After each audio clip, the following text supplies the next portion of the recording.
Good morning students. Last हमने class 8 का lesson number 3 देखा था, इंडियन कॉन्स्टिट्यूशन यानी कि भारत का संविधान। तो उसमें हमने भारत के संविधान में हम लोग ने इंट्रोडक्शन देखा था।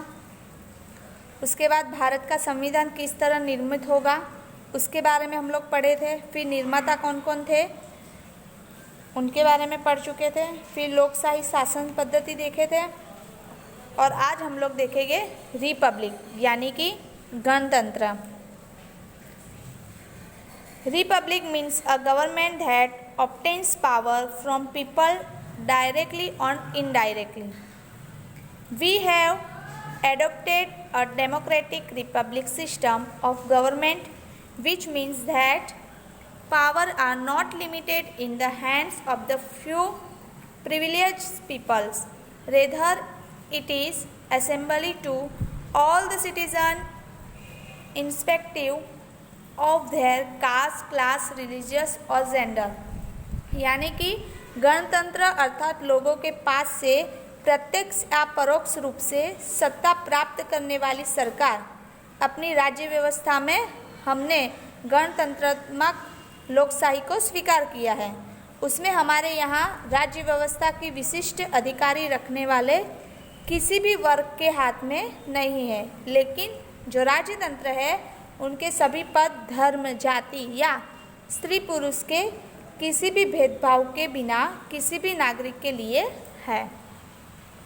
थिंग्स टू नो यानी कि विचार कीजिए, इतना जानिए। Any common person, man, woman, be it a however और a vegetable vendor can become the sarpanch of village. For example, a mason Manjibhai contested election of Legislative Assembly and become the member of Legislative Assembly MLA। ठेला चलाने वाला मजदूर या संघ या साग सब्जी बेचने वाला या तो बहन भी गांव की सरपंच बन सकती है। और मकान बनाने वाला यानी कि कड़िया जो मंजीभाई विधानसभा का चुनाव भी लड़े और चुनाव जीतकर विधायक भी बन गए।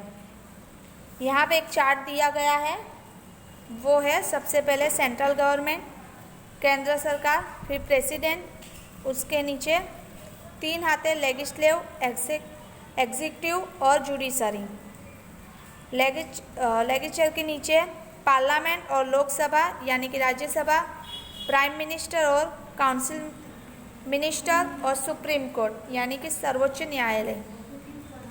उसके बाद है स्टेट गवर्नमेंट यानी कि राज्य सरकार, उसके नीचे राज्यपाल। उनके 3 भाग में बांटा गया है, विधानसभा, कार्यकारिणी, न्यायतंत्र। फिर उसके नीचे पंचायती सत्ता और महानगर पालिका। अब यहाँ पे कुछ पिक्चर दिए गए हैं जो है representatives, elect, laws, implementation of laws, public opinion, function of the government यानी कि सरकार के कार्य।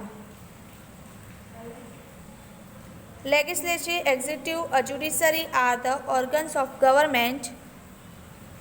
Legislature makes a laws, executive with the help of civil service officers implements the laws and judiciary makes people follow the law, does the work, provides justice। यानी कि धारासभा, कार्यकारिणी और न्यायतंत्र केंद्र सरकार के अंग है। संसद कानून बनाने यानी मंत्रिमंडल और उन कानूनों का जो अमल है वो करवाने के लिए न्यायतंत्र कानून का अर्थघटन करने और न्याय देने का कार्य करता है। थिंक यानी कि विचार कीजिए। गुजरात ऑल्सो है Vidhan Sabha, council of minister of high court. Why so? Gujarat में भी विधानसभा, मंत्रिमंडल और उच्च न्यायालय है, ऐसा क्यों? फेडरल स्टेट, संघराज्य। India is the federal state. There is a distribution of subject on which the central of the state government can female laws. There are 3 such lists: union list, state list, and the current list. Laws formed by the central government are applicable to the entire nation.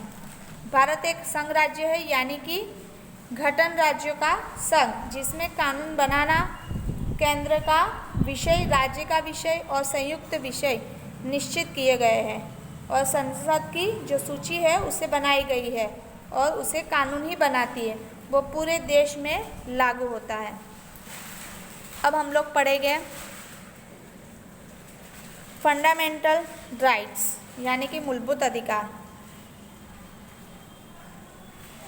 Fundamental rights of Indian citizens are provided by the Constitution of India that was adopted on the 26th November in the year of 1949, but was put in use on the 26th January 1950. The fundamental rights of Indian citizen guarantee that the resident of the land can lead a peaceful life as long they inhabit the country.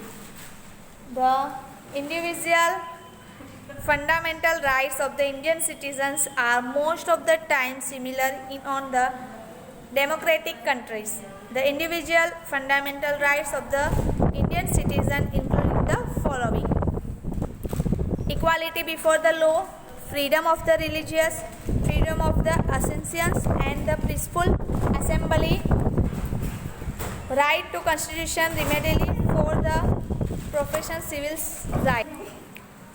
मूलभूत अधिकार संविधान में मूलभूत अधिकारी का और स्वतंत्र का समावेश किया गया है। उनमें विशेष रूप संविदा के उपचारों का अधिकार भी दिया गया है, जिसे डॉक्टर जो बाबा साहेब अम्बेडकर थे उन्होंने भारतीय संविधान की अंतरात्मा कहा है। संविधान राज्य और अन्य व्यक्तियों के अधिकारों की भी रक्षा करता है। अब यहाँ पे जो एक्सरसाइज दी है वो आपको होमवर्क में कंप्लीट करना है। यहाँ पे हमारा चैप्टर जो लेसन नंबर 3 था वो यहाँ पे पूरा होता है। Thank you.